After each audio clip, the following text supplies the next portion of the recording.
Have you noticed how simple tasks, such as climbing stairs or opening a jar, suddenly feel more challenging than before?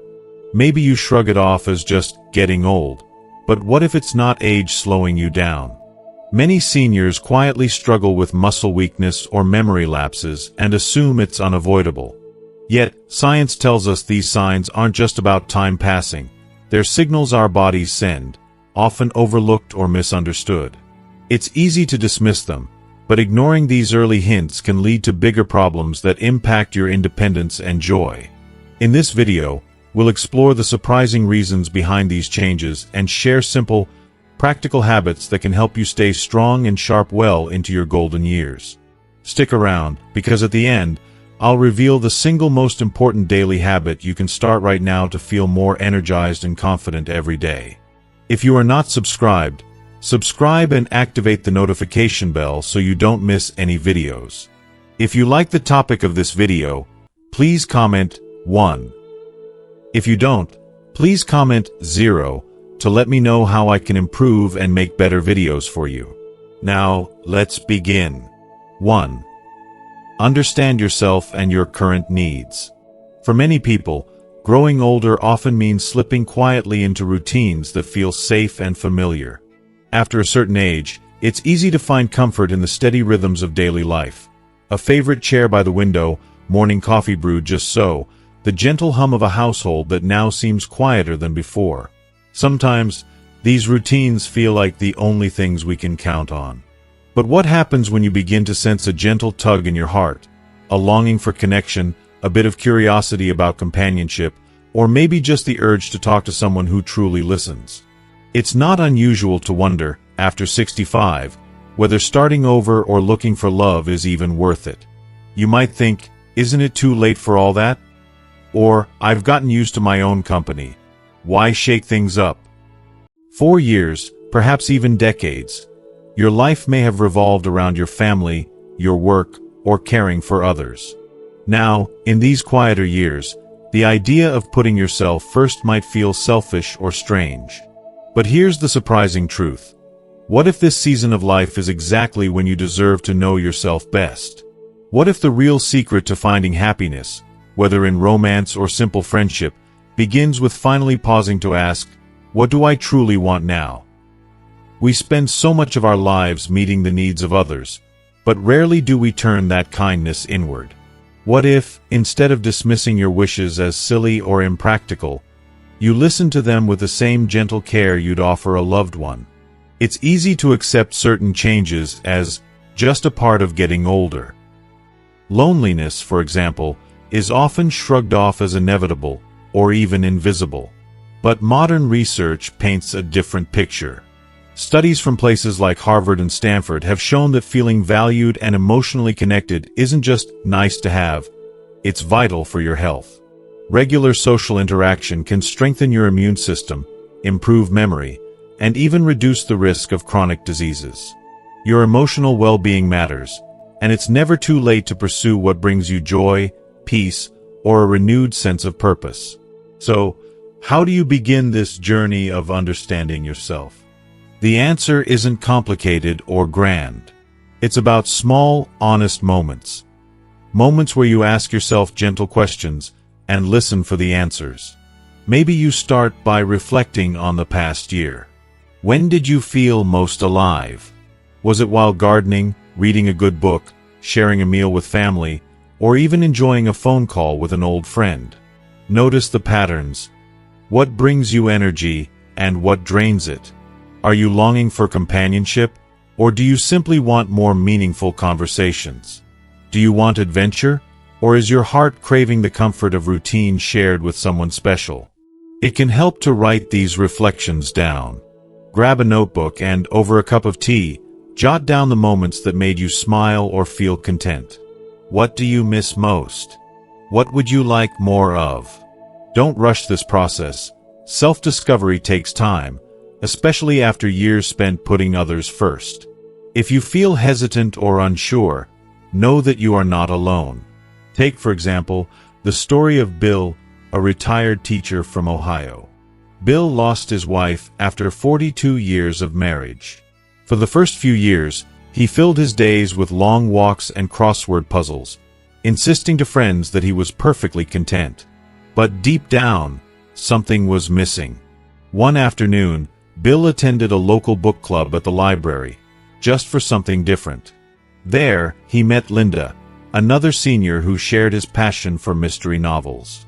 Their conversations were light at first, but soon turned into hours spent talking about life, memories, and the future. Bill realized he still had space in his heart for connection, but first, he had to be honest with himself about what he truly wanted, not just out of habit, but out of hope. That's the gentle power of this stage of life. You have the wisdom to know what no longer serves you and the freedom to choose what comes next. If you're considering dating after 60, don't focus on society's expectations or old rules. Instead, honor your own needs. Do you want a partner for adventure, or someone to share quiet evenings? Are you seeking romance, friendship, or maybe just the comfort of knowing someone cares? One practical way to begin is to make a simple list. Draw 2 columns. On one side, write what I want. On the other hand, what I need. Your wants might include things like companionship, laughter, or shared interests. Your needs may be deeper: respect, honesty, understanding, and a sense of safety. Review this list from time to time. Let it guide your choices, not only in dating, but in all your relationships. Remember, too, that your needs can change. What you wanted at 30 or 50 isn't the same as what will fulfill you now. And that's perfectly normal. Give yourself permission to grow, adapt, and even surprise yourself. Sometimes, this reflection uncovers feelings you haven't let yourself feel in years. Maybe grief, maybe hope, or even excitement. Allow it all in. It's a sign you're truly living, not just getting by. If you're not sure where to start, talk with a trusted friend, counselor, or even join a local community group for seniors. Sharing your thoughts out loud can help clarify what matters most to you now. As you walk this path, be gentle with yourself. Understanding your current needs isn't about chasing a perfect life, but about honoring the person you are today. It's about finding joy in small moments and staying open to whatever comes next. So if you've been quietly wondering whether love, friendship, or simply a new beginning is out of reach, let this be your sign. You are never too old to choose yourself. This may be the first time in your life you truly can. Embrace your desires, no matter how simple or grand. The courage to ask, "What do I want?"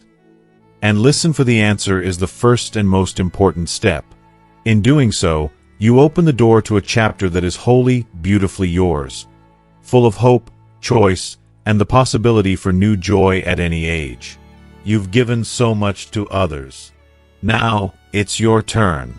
Permit yourself to seek what you truly want, and trust that it's never too late to begin again. 2. Accept changes and be patient in new relationships.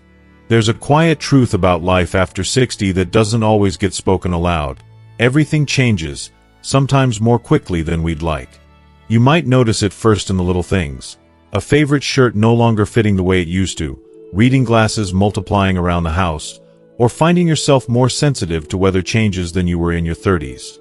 Change isn't always easy, and it certainly isn't always comfortable. But as we age, it becomes one of the few constants we can count on.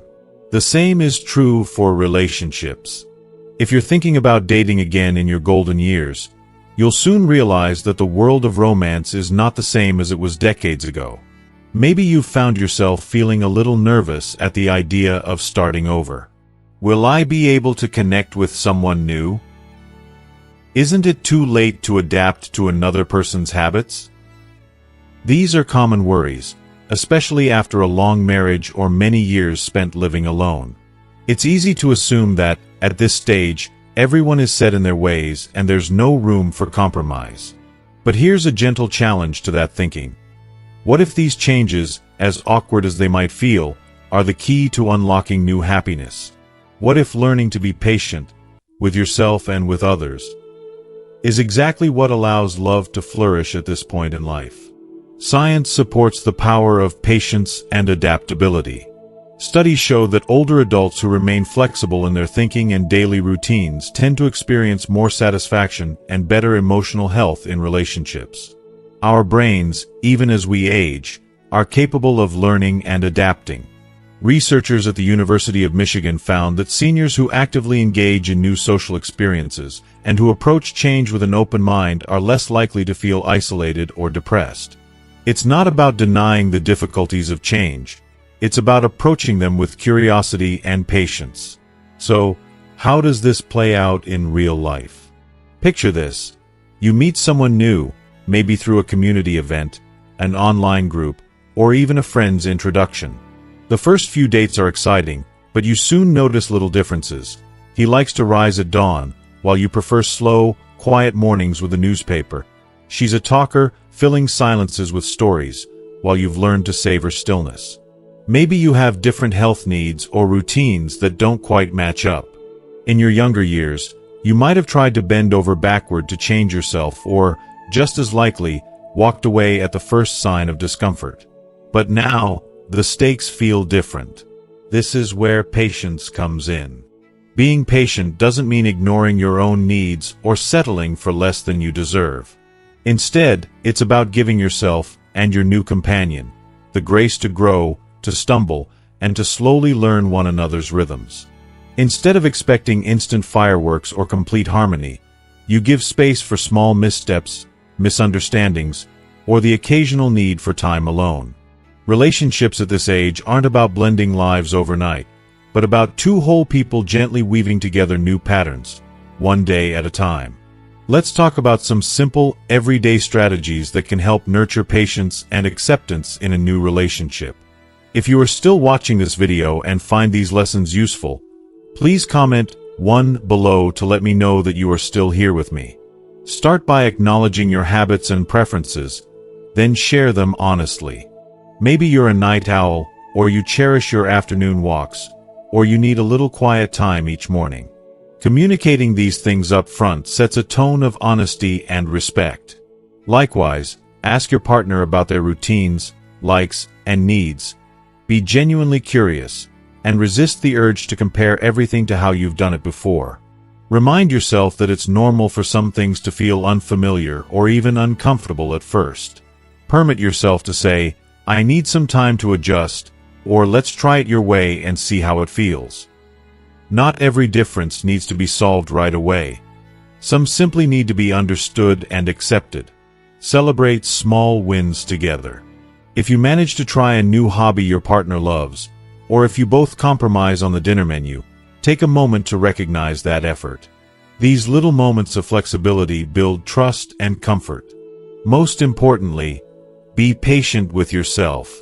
You're not failing if you feel frustrated or unsure. This is a new chapter, and it's okay to take things slowly.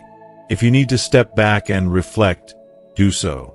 The best relationships grow from a foundation of mutual respect, understanding, and, yes, a little bit of trial and error. To put this into perspective, let's look at a real story. After his wife passed away, George, a retired firefighter from Florida, spent years alone before he finally agreed to go on a coffee date with Martha, a neighbor he'd known in passing. Their first few outings were filled with awkward pauses and clashing opinions on everything from politics to pizza toppings. George sometimes wondered if it was worth the effort, but he decided to be patient with Martha, and more importantly, with himself. He learned to appreciate her quirks, like her love of early morning walks and the way she insisted on sending handwritten thank you notes. Over time, those differences became the glue that held them together, and George realized that love wasn't about finding someone who matched him perfectly, but someone who made life more interesting. Now, George tells anyone who will listen that his greatest happiness came not from things staying the same, but from opening his heart to change, no matter how late in life it arrived. It's normal to want things to be easy, especially after a lifetime of navigating hard roads. But the truth is, every relationship requires a willingness to adapt, to forgive, and to start over, sometimes more than once. There's no need to rush. Love after 60 moves at its own gentle pace. Let go of the pressure to have it all figured out. Enjoy the process of learning, laughing, and growing with someone new. Trust that change, even when it feels uncomfortable, is often the pathway to deeper understanding and lasting companionship. As you step into this new journey, remember, you are not alone, and you are not behind. Every day brings a fresh chance to be patient with yourself and those you care about. Open your heart to change, and you just might discover a richer, more rewarding connection than you ever imagined. Give yourself, and your new relationship, the time it needs. After all, the most beautiful things in life rarely happen in a hurry. 3. Be open and honest about your past. There's something quietly powerful about the stories we carry. By the time we reach our 60s or 70s, our lives are woven from 1,000 small moments. Some joyful, some difficult, many of them invisible to the people we meet. When you start thinking about dating again after so many years, you might feel a tug of worry. How much of my past should I share? Will talking about old heartbreaks or losses make things awkward, or even scare someone away? Is it better to leave things unsaid, to simply begin fresh and hope the old hurts will stay quietly tucked away? For many older adults, these are familiar questions. You might assume, because you've heard it or felt it, that new relationships are best built on a blank slate. Why bring up the past? You might think. Isn't it better to let sleeping dogs lie? But let's challenge that assumption for a moment. What if the very things you've lived through, the hard times and the happy ones, are your greatest strengths? What if sharing those experiences with openness and honesty could lay the groundwork for a real, lasting connection? Science and life both suggest that, far from being baggage, our stories are bridges, ways to build trust and understanding in any relationship. Research shows that people who are open about their life histories tend to experience stronger, more authentic relationships. Studies from the Mayo Clinic and the American Psychological Association have found that sharing personal experiences, even painful ones, can create emotional intimacy and foster deeper bonds. For seniors, especially those who have weathered loss, illness, divorce, or the challenges of blended families, honesty is not just a virtue but a necessity. When we hide pieces of ourselves, we miss the chance to be truly seen and understood. But honesty doesn't mean laying everything bare on the first date, or turning every conversation into a confession. It's about pacing yourself, finding the right moments, and listening as much as you speak. The key is to approach these conversations with kindness, to yourself and to the person you're getting to know. When you share from the heart, you offer a window into who you are today, not just the chapters you've lived, but the lessons you've learned. How can you do this in a way that feels natural rather than forced? Start with small truths. For example, if you're meeting someone new and the topic of family comes up, you might say, "I lost my spouse a few years ago. It was a hard time, but it taught me how important friendship is." Or perhaps you explain, "I went through a tough divorce in my 50s, but it helped me understand what I truly value in a relationship." These are honest admissions, but they're also hopeful, focusing on growth and resilience rather than regret. If you're not sure where to begin, think about the parts of your story that have shaped you the most. What are the turning points you'd want someone to understand about you? Was there a health scare that changed your perspective? Did raising your children alone teach you new strengths? Did you move across the country for a fresh start, or care for an aging parent in their final years? Each of these experiences holds a key to who you are now. By sharing them openly, you invite another person to know you more deeply. Not as a collection of memories, but as a living, evolving human being. Take the story of Janet, for example, a retired nurse from Arizona. Janet lost her husband to cancer when she was 61. For years, she avoided talking about it, afraid that her grief would push new friends away. But when she finally started attending a senior book club, she met Charles, a widower who had also lost his wife. At first, their conversations circled around safe topics: books, grandkids, travel. But one rainy afternoon, Janet found herself sharing a memory of her husband's last days and how they spent evenings listening to jazz music. Charles, in turn, spoke quietly about the lessons he learned caring for his wife through illness. The honesty of those moments, the willingness to be vulnerable, became the foundation of their friendship, and later, a gentle romance. Of course, being honest about your past isn't always easy. You might worry that sharing too much, too soon, will drive someone away, or that your story will be misunderstood. That's why it's important to trust your instincts. Start with what feels comfortable, and look for signals that your companion is ready to listen. Sometimes, just acknowledging, "This is a part of my life I don't talk about often, but I'd like to share it with you," is enough to open the door. Remember, too, that honesty goes both ways. Encourage your partner to share their own stories, and receive them with the same patience and respect you hope for. Along the way, you may discover that talking about the past brings up old emotions, grief, guilt, or even laughter. Let them come. These feelings are natural, and sharing them can be surprisingly freeing. If a story makes you teary or uncertain, it's okay to say so. Real connection is built on empathy, and there is no age limit to finding someone who understands what you've been through. If you find yourself stumbling or if the words get stuck, remember that you can always pause and come back to the conversation later. No one expects perfection. The goal isn't to impress with a flawless history, but to create space for understanding and acceptance. The act of sharing your true self, your fears, your hopes, your regrets, and your dreams, is what makes you most lovable. As you open your heart, you may find that new relationships don't erase the past, but rather add to it, creating new chapters that honor everything you've lived. You may discover that, by being honest about where you've been, you can finally make peace with it and move forward with confidence and hope. So let this be a gentle reminder. Your story matters. It deserves to be told, and it's never too late to find someone who wants to hear it. Don't be afraid to be open and honest about your past. In doing so, you create the possibility for a love that is deeper, truer, and more beautiful than anything you've known before. The past is not a burden. It's the bridge that can carry you, hand in hand, into whatever comes next. 4. Listen and respect your partner. There's an old saying that goes, "We have 2 ears and 1 mouth, so we can listen twice as much as we speak."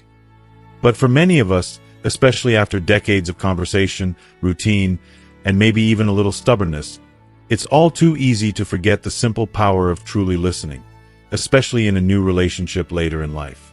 It's a funny thing. As we age, we become experts in sharing our opinions, stories, and advice, but sometimes the most loving thing we can offer is quiet attention.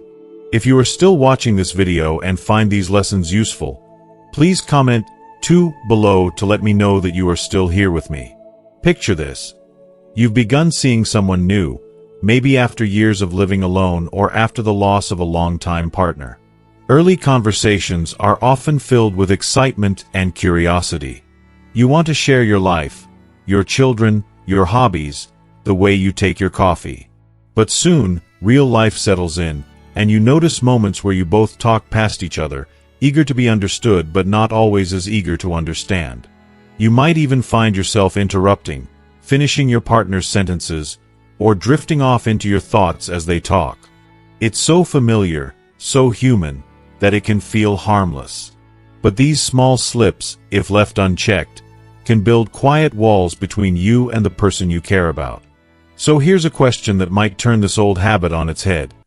What if, at this stage of life, listening is the most romantic thing you can do? What if, instead of rushing to give advice or tell your own story, you simply listen to the words, the pauses, the feelings behind them? Science says this simple act can transform relationships. Studies from the University of California show that couples who practice active listening, where each person feels heard without judgment, report higher levels of trust, satisfaction, and even better health. For seniors, this is doubly important. Genuine listening has been shown to ease loneliness, reduce stress, and deepen emotional bonds, making it a vital skill for late-in-life love. But how do you become a better listener, especially when old habits are hard to break? It starts with intention. The next time your partner shares a story, pause and put down your phone or turn off the TV. Look them in the eye and let them know, with your posture, your quiet, and your focus, that you care about what they're saying. If you don't understand something, ask a gentle question: how did that make you feel? Or, what happened next? And when your partner is finished, reflect what you heard. It sounds like that was a tough day for you. So they know you were present. It's not just about words, either. Listening is a full-body practice. Nod when you agree, offer a smile, or reach for their hand if you sense they need comfort. Be patient with silence. Sometimes the most important feelings take a moment to surface. Resist the urge to fix things right away. Sometimes, your partner just wants to be heard, not rescued. Respect is the natural companion of listening. At this stage of life, both you and your partner bring years of experience, opinions, and perhaps even scars. Respect means acknowledging that your partner's views may be different, and that's okay. You don't have to agree on everything. In fact, respectful disagreement can strengthen a bond if handled with care. When a topic comes up that you see differently, politics, religion, how to spend retirement savings, breathe deeply and remember, it's more important to value your partner than to win the argument. Let's bring this to life with a true story. Meet Henry and Louise, both in their 70s and both widowed before they met. Early in their courtship, Henry loved talking about his time in the Navy, telling the same stories he'd told his old friends for years. Louise, meanwhile, had spent her career as a school principal, and sometimes found herself slipping into teacher mode, offering advice when Henry just wanted to reminisce. They had a few bumpy conversations, each feeling misunderstood or unheard. But one evening, after a small disagreement, Louise suggested they try something new. For one night, she would just listen, without offering advice or steering the conversation. Henry, at first, was skeptical, but as he spoke about a difficult memory from his Navy days, he realized Louise's quiet attention made him feel safe and respected. From then on, they took turns listening, asking questions, and simply being present for each other. Their relationship deepened in ways neither had expected, not because they agreed on everything, but because they felt valued and understood. You can do the same. When you catch yourself getting ready to respond before your partner is finished, pause and take a breath. Remind yourself that this person sitting across from you is sharing something precious. Their perspective, their history, their feelings. The greatest gift you can offer is your open heart and attentive mind. If you find yourself struggling, remember that listening is a skill like any other. It takes practice and patience. Start small. Dedicate just a few minutes each day to listening without interrupting. Notice how it changes the atmosphere between you and your partner. You might be surprised to find that the more you listen, the more your partner will want to share, and the more you'll discover about them, and even about yourself. At the end of the day, deep love is built not just on shared memories, but on shared presence. When you listen, you create a space where both of you can be your true selves. You show that you value not only your partner's words, but their heart. So here's a gentle encouragement for you. In your new relationship, be generous with your listening and gracious with your respect. Let your partner know that, even after all these years, there's nothing more meaningful than being seen and heard by someone who cares. It's never too late to become a better listener, and it's never too late to let respect be the foundation of your love. When you give this gift, you're not just nurturing your relationship. You're creating a legacy of kindness and understanding that will last long after the conversation is over. 5. Prepare for differences regarding family and finances. One of the unexpected realities about dating after 65 is that love doesn't just bring two people together. It brings their entire histories, families, and sometimes even their finances along for the ride. You might find yourself looking forward to companionship, laughter, and maybe even adventure. But as anyone who has walked this path will tell you, A new relationship in your golden years often comes with more than butterflies and first dates. Suddenly, you're not just navigating feelings, but also learning how to blend family traditions, adult children, grandchildren, and decades of financial habits. It can feel overwhelming, even for the most optimistic hearts. If you've ever hesitated before introducing a new partner to your grown children, or worried about how to handle conversations about money, you're far from alone. Many seniors quietly fret that these topics might be too sensitive to bring up, or that addressing them will somehow spoil the romance. After all, shouldn't love be simple at this stage? Isn't this supposed to be your time to relax and enjoy life, not get caught up in complicated family matters or budgeting discussions? But here's a gentle challenge to that line of thinking. What if talking openly about family and finances is an act of love, a way to protect yourself, your partner, and the relationships you both hold dear?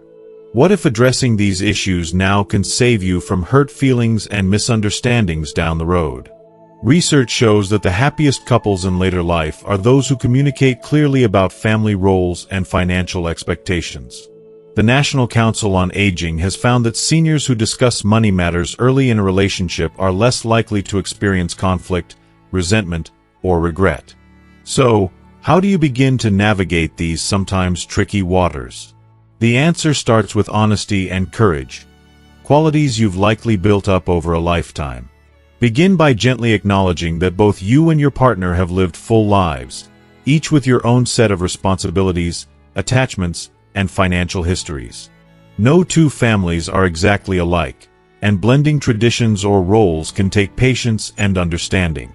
If you're entering a new relationship, take time to reflect on your situation first. Do you have children or grandchildren who are closely involved in your life? Are there family gatherings or holiday rituals you wouldn't want to give up? Do you rely on your children for support, or do they rely on you? These are important questions to consider, not just for your sake, but for your partner's as well. Likewise, be honest with yourself about finances. After decades of working, saving, or perhaps weathering a few storms, you likely have strong feelings about how money should be managed. Maybe you have a pension, investments, or simply a strict budget that keeps you comfortable. Maybe your partner's approach is completely different, more spontaneous, more cautious, or more generous with their family. These differences aren't problems in themselves, but they do require careful conversation. One practical way to start is to talk about your priorities and boundaries early on, before things get too serious. You don't need to share every detail of your bank account on the first date, but as your relationship grows, it's wise to discuss topics like spending, saving, and supporting family members. Try saying, "I value my financial independence," or "My children are important to me, and I want to make sure they're comfortable with this new chapter in my life." Invite your partner to share their feelings, too, and listen without judgment. It's also helpful to include your family in the process when the time feels right. Grown children, in particular, may have strong reactions to the idea of their parents dating again. Some might be thrilled to see you happy. Others might worry about your well-being or even feel protective of family assets. If possible, reassure your children that you're thinking carefully about your future, and that your new relationship is a source of joy, not a threat. Give them time to adjust, and be open to their questions or concerns. For a real-life example, consider the story of Ellen and Frank. Both had lost their spouses in their early 70s and met through a local gardening club. As their relationship blossomed, Ellen was delighted but also anxious. Her two daughters were skeptical, worried that Frank might not have their mother's best interests at heart. Meanwhile, Frank, who'd always handled his finances, was nervous about discussing money matters, fearing it would create tension. They decided to address both issues head-on.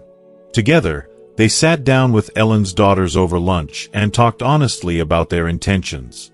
Frank explained his financial situation, and Ellen reassured her daughters that she was protecting her independence. The conversation wasn't easy, and it took several months for everyone to get comfortable, but eventually, trust grew. By facing these issues directly, Ellen and Frank were able to move forward with confidence, knowing their families and their finances were on solid ground. The key takeaway is this: differences regarding family and finances aren't obstacles to love in later life. They are opportunities to practice respect, communication, and wisdom.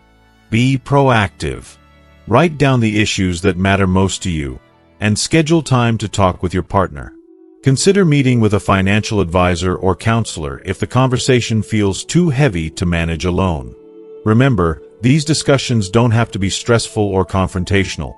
They can bring you closer together as you learn to appreciate the unique paths that brought you both to this new beginning. And above all, be patient with yourself, your partner, and your family. Change takes time. The bonds you're building now are just as meaningful as those formed in youth, and they deserve the same care and attention. By preparing for differences regarding family and finances, you're laying a foundation of trust that can support your relationship through whatever lies ahead. So let this be your gentle encouragement. Don't shy away from these important topics. Embrace them with honesty and compassion, knowing that you have the strength and experience to handle whatever comes your way. In doing so, you give yourself and your loved ones the gift of clarity, security, and peace. That's the true heart of love at any age. 6. Maintain good health and a positive spirit. If you are still watching this video and find these lessons useful, please comment 3 below to let me know that you are still here with me. There's a moment, often quiet and alone, when you catch yourself breathing a little heavier after climbing the stairs or notice that your energy just doesn't last the way it once did. Maybe you joke with friends about senior moments, or you find yourself avoiding the park on cold mornings, thinking you'd rather not bother. For many older adults, these gentle signs, a creaky knee, a tired mind, or a day that feels a little longer than it should, become easy to brush off as just part of getting old. It's normal, you tell yourself. Everybody slows down eventually. But what if there's more to the story than that? What if the aches and low moods that sneak in aren't simply an unavoidable part of aging, but a quiet signal from your body and spirit asking for a little more care? What if, instead of giving in to the idea that this is as good as it gets, you could choose every day to feel just a bit brighter, stronger, and more alive? Modern science tells us that how we care for our bodies and minds after 65 makes an enormous difference in how we experience life. Research from the National Institute on Aging shows that older adults who remain physically active and socially engaged live not just longer lives, but happier and more independent ones. Moving your body, eating well, connecting with others, and finding moments of laughter or gratitude all have the power to transform how you feel, no matter your age or background. So, where does one start, especially if you haven't always put health first? The answer isn't about running marathons or following a strict diet. It's about small, gentle habits that fit into your life and bring you joy. Think of it as permitting yourself to feel good every single day. Begin with the basics. Try to get outside, even if only for a few minutes each morning. The sunlight on your face, the sound of birds, the rhythm of your breath. These simple things awaken both body and spirit. If walking feels tough, start with gentle stretches at home. You can even turn on some favorite music and dance in the kitchen, just for the fun of it. Moving your body sends signals to your brain that you're alive, capable, and still full of possibility. Nutrition, too, plays a quiet but vital role. It's easy to let meals slip into routine: toast for breakfast, a sandwich for lunch, takeout for dinner. But your body craves the color and nourishment of fresh fruits and vegetables, lean proteins, and plenty of water. Treat cooking as an act of kindness toward yourself. Try a new recipe, or invite a friend over to share a simple, home-cooked meal. Even the act of preparing food can lift your mood, reminding you that you're worth the effort. Of course, health is more than just physical. The state of your mind and spirit shapes every day. When worries creep in, or when sadness or loneliness feel heavy, try reaching out. Call an old friend, visit a community center, or join a class that interests you, even if it's just online. Surrounding yourself with positive people, or even just sharing a story or a laugh, is a kind of medicine all its own. Studies show that seniors who maintain social connections are less likely to suffer from depression or cognitive decline. Sometimes, a positive spirit is found in the smallest rituals. Maybe you keep a gratitude journal by your bed and jot down 3 good things each night. Maybe you keep a scrapbook of family photos or spend a few minutes each day meditating or praying. These little acts can help reframe your mindset from focusing on what's lost to cherishing what remains and what's still possible. Let me share a real story. Marjorie, a retired school librarian in Nebraska, felt her world shrink after her husband passed away. She stopped going out, barely ate, and lost interest in her hobbies. Her daughter grew worried and encouraged her to join a local walking group. The first morning, Marjorie hardly spoke, her steps slow and unsure. But over time, the warmth of new friends and the simple act of moving outside began to change her. She found herself laughing again, learning new recipes to share at potlucks, and even picking up her old love of painting. Her health improved, her blood pressure dropped, her sleep deepened, and she felt hope return.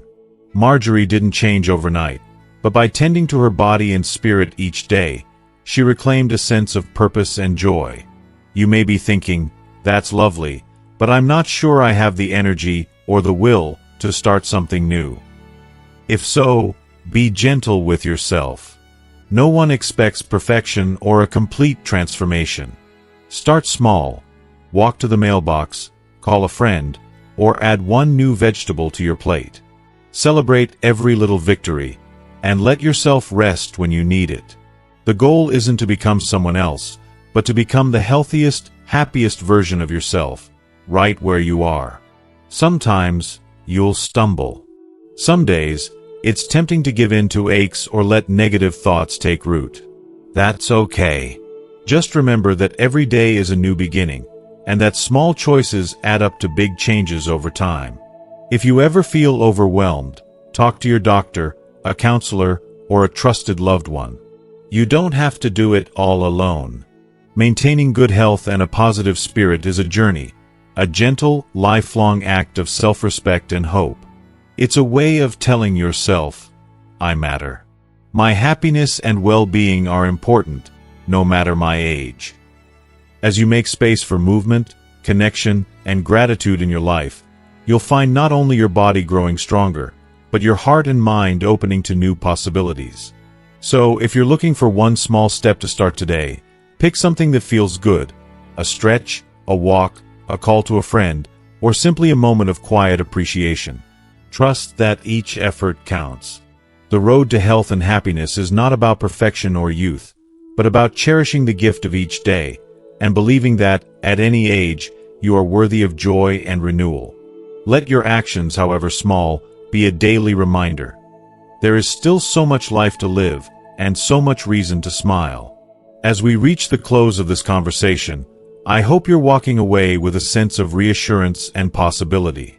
Dating after 60 isn't about chasing youth or fitting into anyone else's mold. It's about honoring your own heart, embracing change, and allowing yourself to seek joy, connection, and companionship on your terms. Remember, there's no perfect roadmap. Every journey is unique. Maybe you're still healing from loss or adjusting to life on your own. Maybe you're full of hope but a little uncertain, wondering what the future might hold. That's okay. The beauty of this stage in life is that you bring with you a lifetime of wisdom, resilience, and kindness, not only for others, but for yourself. As you step forward, remember what truly matters. Being honest with yourself and with your partner, listening and showing respect, communicating openly about family and finances, and taking gentle care of your body and spirit.